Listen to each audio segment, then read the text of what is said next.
Ever wonder why a hairdryer has a warning label that says, "Do not use in shower"? It's because someone, somewhere, tried it. Today, we're exploring 10 of those origin stories. These aren't just accidents, they're the reasons the fine print exists. Mandatory safety briefing. The following events are real, with fatal results. This video is the safety manual you didn't know you needed. 1. We've all seen it in the movies. The hero, in a desperate chase, hits the ramp of a rising drawbridge, soars through the air in a blaze of slow-motion glory, and lands perfectly on the other side. It's a classic, a cornerstone of action cinema that has convinced a generation of people that cars can fly if you're cool enough. But this story, from the sun-drenched, weirdness-infused landscape of Florida, is a powerful and hilarious reminder that reality is a terrible film director, and it has a deep, abiding love for safety equipment that ruins all the fun. Our protagonist was not a hero in a movie. He was a 37-year-old man on a Suzuki motorcycle, a guy who probably saw himself as a modern-day Evel Knievel, a rebel who didn't play by society's rules, especially not the boring ones involving waiting. He was cruising along one sunny afternoon when he approached the Minnesota Key drawbridge. The bells were clanging, the lights were flashing, and the bridge was beginning its slow, majestic ascent. For the long line of sensible motorists in their minivans and sedans, this was a signal to stop, check their phones, and patiently wait.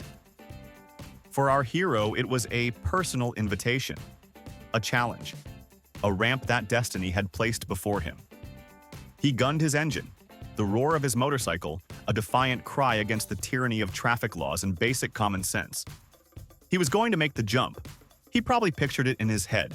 The epic flight, the adoring cheers of the other drivers who were too cowardly to try, the story he would tell at the bar for the rest of his life. He was dressed for the occasion, too. Swim trunks and sneakers. Because when you have this much confidence, who needs a helmet or protective gear?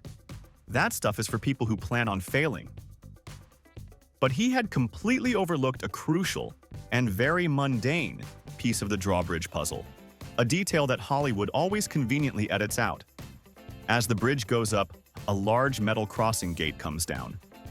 Its sole purpose in life is to physically stop people exactly like him from doing exactly what he was about to do. He was so focused on the glorious, ever-widening gap of the bridge, so lost in his own action hero fantasy, that he never even saw the gate descending directly into his path. It wasn't a wall, it was a perfectly timed, mechanical clothesline from hell. As he sped towards his moment of glory, a modern-day Viking charging into battle, the descending safety gate did its job with brutal, flawless, and almost comedic efficiency. It caught him perfectly, mid-torso, and with a force that was both swift and absolute, it swept him cleanly off his bike like a broom clearing away a piece of trash. He was unceremoniously yeeted over the side of the bridge and into the water below. But the truly beautiful, the truly cinematic part of the story, the detail that elevates this from a simple tragedy to a masterpiece of dark irony, was what happened next. His now riderless motorcycle, its momentum unchecked and its trajectory unaltered, continued on its intended path. It shot up the ramp of the drawbridge, soared gracefully through the air over the open water in a perfect, beautiful arc, and stuck a perfect 10-point landing on the other side, skidding to a gentle stop against the curb, completely unharmed. The bike had made the jump, the hero had not. He had wanted a Hollywood moment, and in a way, he got one. It just turned out that the motorcycle was the star of the show, and he was just a stuntman who had a very bad and very final day at the office. 2. The story of the French cyclist who celebrated a little too early is a perfect, tragicomedy about the dangers of counting your chickens before they hatch. Especially when those chickens are Tour de France victories and you are traveling at 50 kilometers per hour on a piece of carbon fiber surrounded by thousands of screaming fans. Our story takes us to the final, grueling stage of the most prestigious and punishing cycling race in the world. Our hero, a French cyclist named Adolphe Hélier, was having the race of his life back in the early days of the Tour. He wasn't just winning the stage, he was dominating. He had broken away from the peloton, his legs pumping like well-oiled pistons, his face a mask of pure, focused agony that was slowly melting into the blissful expression of impending victory. For hours, For days, he had endured the punishing climbs, the treacherous descents, the relentless pace, the questionable food, the cobblestone roads. And now, his moment of glory was at hand. He was on the final stretch, the finish line almost in sight. He was so far ahead of his nearest competitor that he could have practically stopped for a glass of wine and a cigarette and still won. The roar of the crowd was deafening, a massive, patriotic wave of adoration for their homegrown hero who was about to bring glory to France. And in that moment, the exhaustion, the pain, the years of sacrifice, all of it melted away, replaced by a single, overwhelming feeling: pure, unadulterated, and tragically premature euphoria. He had done it. He was about to become a national hero, a legend of the sport whose name would be etched in the history books. He decided it was time to celebrate. He sat up, taking his hands off the handlebars to give the crowd the show they deserved. He began to wave to his adoring fans, blowing kisses, a triumphant, beaming smile plastered across his face. He was soaking it all in, living a moment most athletes only ever get to dream of. He was so completely, utterly distracted by his own impending glory, so lost in the sea of cheering faces and flashing cameras of the era, that he failed to notice a small but critically important detail on the road ahead: a sharp 90-degree turn that was not on the official race course. He had taken a wrong turn. While he was busy playing the role of the conquering hero, his bike was still traveling in a straight line, governed by the simple, unforgiving laws of physics and his own blissful ignorance. Directly in his path, parked on the corner of the turn, was a large media van. The irony was almost poetic in its cruelty. The very vehicle that was there to film his triumph, to broadcast his glorious victory to the world, was about to become the instrument of his downfall. He looked up from the crowd just a fraction of a second too late, his triumphant smile probably morphing into a mask of pure, wide-eyed horror as he realized his navigational error. He plowed at full speed directly into the side of the parked van with a sickening crunch of metal, carbon fiber, and bone. His glorious victory celebration came to an abrupt and very final end just a few hundred meters from the actual finish line. He had been moments away from immortality, but in his desperate need to celebrate his victory, he had completely forgotten the one thing he still needed to do: win. He became a permanent, tragic footnote in the race's history, a powerful lesson to all future athletes. Don't start the party until you've actually crossed the finish line. 3.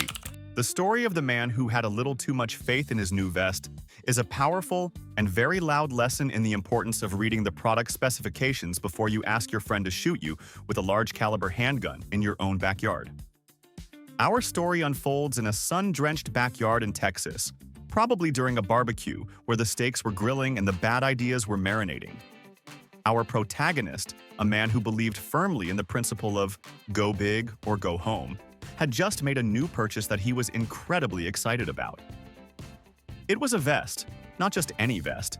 This was a bulletproof vest, a piece of tactical gear he had probably bought at a gun show or from a sketchy online surplus store with a no refunds policy. He was immensely proud of it. He saw it not just as a piece of safety equipment, but as a symbol of his own invincibility, a modern-day suit of armor that made him untouchable. And, like any proud new owner of a superhero suit, he needed to prove its power. He wasn't content to just wear it. He needed to test it, in the most dramatic and, frankly, idiotic way possible. He gathered his friends, who were probably just trying to enjoy some potato salad and avoid a serious conversation, and made a grand announcement that would change the entire mood of the party. He put on the vest, puffed out his chest with the confidence of a man who knows he's about to become a local legend, and then handed his best friend a large, very powerful, high-caliber pistol, a .44 Magnum to be precise, a handgun famous for its starring roles in Clint Eastwood movies and its ability to stop a charging bear, or in this case, a friendship. "Shoot me," he said, a look of unshakable confidence on his face. His friend, understandably, hesitated. This seemed like a profoundly, spectacularly bad idea. "Are you insane? I'm not shooting you," he probably said, trying to be the lone voice of reason in a sea of testosterone and barbecue smoke. But our hero was persuasive. "It's fine. It's bulletproof. I trust this vest with my life. Do it. He was so confident, so absolutely certain in his own research and the quality of his purchase, that his friend, worn down by peer pressure and a misplaced sense of loyalty, reluctantly agreed. He stood a few feet away, aimed the massive handgun at his friend's chest, and with a hand that was probably trembling, he obliged. The sound of the gunshot was deafening, a cannon blast that momentarily silenced the cicadas and the country music playing on the radio. But the vest, it turned out, was not in fact rated for that kind of firepower. There is a world of difference between a Level 2EA vest designed to stop a 9mm round from a distance and a vest that can handle a point-blank shot from one of the most powerful handguns in the world. The bullet tore through the bulletproof Kevlar as if it were a wet paper towel. And as it happens, the man wearing it wasn't rated for that kind of firepower either. He collapsed to the ground, a look of profound and very final surprise on his face. His demonstration had been a success in a way. He had successfully proven that the vest was indeed not capable of stopping a .44 Magnum round. He just wasn't around to analyze the results of his very conclusive experiment. It's a grim reminder that trust is a beautiful thing, but it's always a good idea to verify the fine print, especially when the verification process involves being shot in the chest by your best friend. 4. The Beaver Dam and the Explosive Shortcut That Wasn't is a classic tale of man versus nature. A story where a man looked at a complex ecological problem and decided the only logical solution was a very, very big explosion. Our story unfolds on a sprawling farm in Idaho where a hard-working farmer, a man of the earth, was facing a persistent, furry, and incredibly industrious menace. Beavers. A family of them, with an engineering prowess that would make the Army Corps of Engineers proud, had built a massive dam on a creek running through his property. The resulting pond, while probably lovely for the local duck population, was slowly but surely flooding his valuable pasture land, turning his prime grazing fields into a swamp. He had tried everything a rational man would do. He tried tearing parts of the dam out by hand, only to find it perfectly rebuilt the next morning, often with his own discarded tools cleverly woven into the structure. He was losing a war of attrition against a bunch of oversized rodents with an obsessive work ethic. Finally, he decided it was time to stop thinking like a farmer and start thinking like a Looney Tunes character. He got his hands on a few sticks of dynamite. His plan was elegant in its simplicity and terrifying in its complete lack of foresight. He would plant the dynamite in the heart of the beaver dam, light the fuse, and blow the entire structure, and hopefully the beaver's morale, back to the Stone Age. He waded out into the murky pond, the cold water swirling around his boots, and found the perfect spot, the dam's structural weak point. He jammed the dynamite deep into the intricate lattice of mud, sticks, and probably one of his missing wrenches, and set the fuse. He lit the match, the tiny flame sputtering in the damp rural air, and touched it to the fuse. The fuse caught, hissing and sparking like an angry snake. Now the clock was ticking. The sane, logical, and decidedly dry escape route would have been to retreat back the way he came, through the pond to the safety of the shore he'd just left. But our hero was in a hurry. He was a man of efficiency. He saw a shortcut. He could just run across the top of the beaver dam itself to get to the other side of the creek. It was faster. It was more direct. It was, he thought, in his final moments of flawed reasoning, a brilliant idea. He began to scramble across the top of the dam, a precarious, uneven jumble of wet logs, sharp branches, and slippery mud. He was halfway across, the hissing of the fuse getting louder and more urgent behind him, when he stepped on a particularly slick, moss-covered log. His foot shot out from under him. He flailed his arms wildly, performing a brief, desperate ballet of gravitational failure, but it was useless. He tumbled off the top of the dam and landed with a splash in the shallow water, right next to the very structure he had just armed with high explosives. He lay there, dazed, tangled in the branches, and probably looking with wide, horrified eyes at the sputtering, rapidly shortening fuse just a few feet away. In that final moment, he must have realized the beautiful, tragic irony of his situation. He had tried to take a shortcut to safety, and had instead taken a shortcut to the front row seat of his own self-destruction. The resulting explosion was spectacular. It obliterated the beaver dam, sent a geyser of water, mud, and probably a few confused fish high into the air. And, of course, solved his beaver problem permanently. 5. The story of the pastor who decided to test his faith against a crocodile's appetite is a powerful sermon on the difference between faith and presumption, and a grim reminder that some miracles are best left in the book. Our story takes us to a small village in Africa on the banks of a wide, slow-moving river. The local pastor was a man of immense faith and even greater charisma. His sermons were fiery, passionate events that left his congregation spellbound. But recently, he felt that words were not enough. He needed to provide a demonstration, a tangible sign of the power he wielded. He decided to recreate one of Jesus' most famous miracles. He was going to walk on water. He announced to his flock that on the upcoming Sunday, he would walk across the local river, a feat that would prove his divine connection and silence all doubters forever. His congregation was a mix of awe and deep, deep concern, because this wasn't just any river. This river was famously and verifiably teeming with large, hungry Nile crocodiles. It was a place you didn't even dangle your feet in, let alone attempt a holy stroll across. His followers pleaded with him, begging him not to do it. But their fear only strengthened his resolve. He saw their doubt as the perfect backdrop for his miracle. The fated Sunday arrived. The entire village gathered at the river's edge. The pastor, dressed in his finest robes, had a look of serene, unshakable confidence on his face. He strode down to the water, raised his hands to the heavens, and with a booming voice, he began his final sermon. He waded into the murky brown water. He took a few steps, the water swirling around his ankles, then his knees. He was doing it.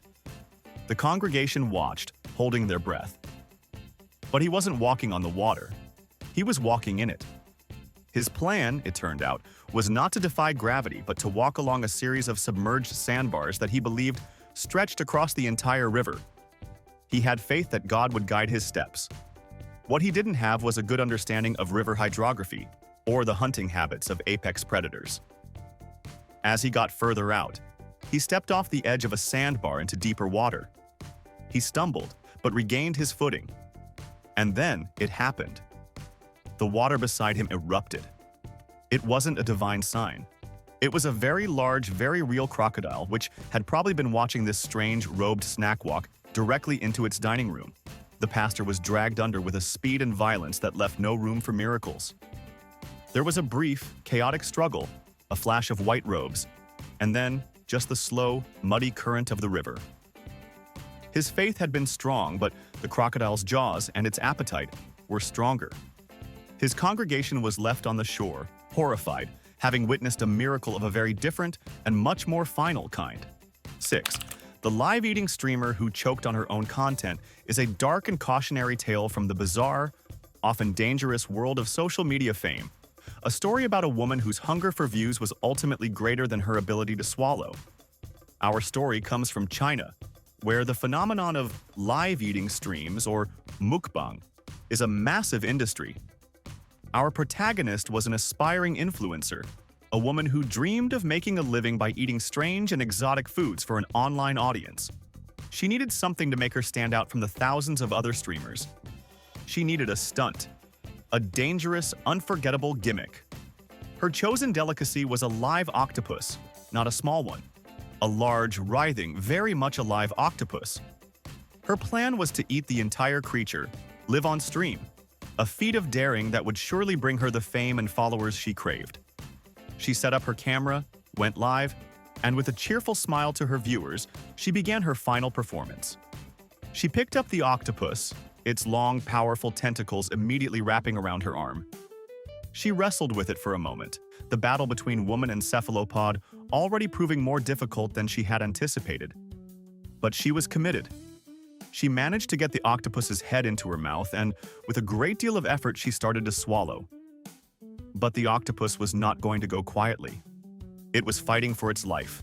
As she forced it down her throat, the octopus's 8 powerful tentacles, each covered in hundreds of tiny, incredibly strong suckers, did what they were designed to do. They latched on. They stuck firmly to the inside of her throat and esophagus, creating an unbreakable, slimy seal. Her viewers watched, at first with amusement, then with dawning horror, as her cheerful expression turned to one of panic. She tried to cough, to pull the octopus out, but it was too late. It was stuck, its tentacles refusing to let go, completely blocking her airway. Her struggle was silent, a horrifying real-time tragedy playing out on a computer screen. She clawed at her throat, her eyes wide with terror, unable to make a sound as thousands of people watched, helpless, typing frantic messages in the chat. She choked to death, live on her own stunt. She had wanted to create a piece of viral content, and she succeeded.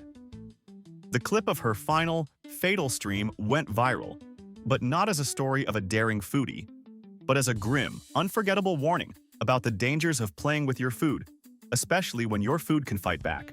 7. The daredevil, the monkey, and the final fatal distraction is a story that proves that when you're performing a high-stakes balancing act, it's generally a bad idea to bring along a partner who is known for throwing feces and having a short attention span. Our story is about a man in Brazil, a local legend, a daredevil who was always pushing the limits. Let's call him Marco. Marco's latest and greatest stunt was going to be a tightrope walk. But not just any tightrope walk. He was going to walk between two high-rise apartment buildings, hundreds of feet above the city streets. This alone was a feat of incredible skill and bravery. But for Marco, it wasn't enough. He needed more flair, more danger, more chaos. He decided to perform the walk while carrying his small pet monkey on his shoulders. The monkey, a capuchin named Pepe, was his sidekick, his little partner in crime. Marco probably thought it was a brilliant, crowd-pleasing gimmick. The day of the stunt arrived. A crowd had gathered below, their faces turned to the sky. Marco stepped out onto the thin wire, the city stretching out beneath him like a map. And on his shoulders, clinging to his head, was Pepe, looking around with a mix of confusion and mild terror. At first, the walk went flawlessly. Marco was a master, his movements precise, his balance perfect. The crowd gasped and cheered. But halfway across the wire, suspended over the dizzying void, Pepe decided he had had enough of this nonsense. The monkey became agitated. Maybe it was the height. Maybe it was the wind. Maybe he just saw a particularly interesting banana on a balcony somewhere. He started to squirm. Marco tried to calm him, probably whispering, "Easy, Pepe, easy," but it was no use. The monkey started to climb all over his head, its little hands and feet scrambling for purchase on Marco's face, obscuring his vision, its tail whipping in front of his eyes. Marco's concentration, the one thing keeping him alive, was shattered. He started to wobble. The crowd's cheers turned to screams of horror. He fought to regain his balance, the wire swaying violently beneath him, all while a small, panicked monkey was using his head as a jungle gym. He lost the battle. He tipped to one side, his arms flailing, and then he was falling. A silent, tragic plunge, taking his unwilling and very vocal little partner with him. He had wanted to add a little excitement to his act, and he had succeeded. He just wasn't around to take a bow. 8. The story of the human target who was a little too confident in his arrow-stopping abilities is a timeless tale of what happens when alcohol, a hunting bow, and a really, really bad idea get together for a party. Our scene is a backyard, probably late at night, where two friends, let's call them Cletus and Bubba, were deep in a drunken philosophical debate. The topic of conversation was superpowers. Cletus, his mind swimming in a sea of cheap beer, made a bold and, as it turns out, wildly inaccurate claim. He announced to Bubba that he possessed a secret, superhuman ability. He could catch an arrow fired directly at him. Not dodge it, not block it, catch it. Like a ninja in a bad action movie. Bubba, being an equally drunk and supportive friend, didn't question this. He was intrigued. He wanted to see this miracle. He said, "Prove it." And as luck would have it, Bubba owned a high-powered hunting bow. The stage was set for a scientific experiment of the dumbest possible variety. They paced out a distance in the dark, probably about 20 yards. Bubba nocked an arrow, its razor-sharp broadhead glinting in the moonlight. Cletus stood at the other end, his chest puffed out, a look of serene, drunken confidence on his face. He put his hands up, ready to snatch the incoming projectile from the air. He probably felt like a superhero, a man on the verge of proving the impossible. Bubba drew the bowstring back, aimed at the center of his friend's chest, and let the arrow fly. The bowstring twanged, and the arrow hissed through the night air, a silent, deadly messenger of truth. Cletus probably saw it coming, a dark streak in the night. He might have even started to move his hands. But the difference between a drunken man's reaction time and the speed of an arrow fired from a compound bow is, to put it mildly, significant. The arrow did not get caught. It did not get deflected. It struck Cletus squarely in the chest, proving with brutal, pinpoint accuracy that his claim was, in fact, completely false. The argument was settled. The hypothesis was tested. And Cletus, in his final, gasping moments, was left with the undeniable and very sharp evidence that he was not, and never had been, a ninja. It's a powerful lesson that some claims are best left untested, especially when your best friend has a hunting bow and is just drunk enough to help you prove yourself wrong. 9. The Great Escape that came up a little short is a classic prison break story that serves as a powerful and painful reminder of the importance of the old adage, measure twice, cut once. Our protagonist is a prisoner in a fourth-story cell, a man who dreamed of only one thing, freedom. He was not a man to wait out his sentence. He was a man of action, a man with a plan. His escape was going to be a classic, a timeless tribute to every prison movie ever made. He was going to make a rope, out of bed sheets. For weeks, he patiently, secretly, tore his sheets into long strips and tied them together with intricate, load-bearing knots he probably learned from a book. He created a long, sturdy fabric rope, his personal lifeline to the outside world. The night of the escape arrived. He waited for the guards to pass, his heart pounding in his chest. He tied one end of his masterpiece to the leg of his heavy steel bed and tossed the other end out of his fourth-story window. It unfurled beautifully, a pale white snake against the dark brick wall. This was it.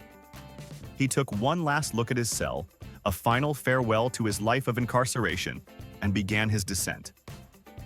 Hand over hand, he lowered himself into the darkness, the rough fabric of the sheets scraping against his palms. He was free. The wind was in his hair. But as he got near the end of his rope, he made a horrifying discovery. His calculations were off. He had painstakingly tied the knots, he had tested the strength, but he had completely misjudged the length. The rope ended a full story, a solid 10 to 12 feet above the hard, unforgiving ground. He was just dangling there. He was out of the prison, but he was not free. He was trapped in a new, even more precarious kind of limbo, suspended between his cell and the sidewalk. He couldn't go up. The rope was too slippery and he was exhausted. He couldn't go down. He just hung there, a silent, swaying testament to a plan that was about 80% brilliant and 20% catastrophically flawed. He hung there for what felt like an eternity, probably close to an hour, his muscles screaming, his grip slowly, agonizingly failing. He held on as long as he could, but eventually his strength gave out. He lost his grip and plummeted the last story, landing with a sickening crunch on the pavement below. He had made it out of his cell, but he never made it to freedom. He had been so close, but in the end, his escape was foiled not by guards or alarms, but by a simple, tragic, and entirely avoidable mathematical error. 10. The Taxidermied Cat and the Final Shared Fate is a heartbreaking and deeply strange story about a love so strong it transcended the boundary between life and death and then erased it completely. Our story is about a woman in Russia, a lonely soul whose entire world revolved around her pet cat, a fluffy companion named Misha. When Misha died of old age, her world didn't just shrink, it collapsed. The thought of burying her best friend, of that final, irreversible separation, was more than she could bear. She decided she wasn't going to say goodbye.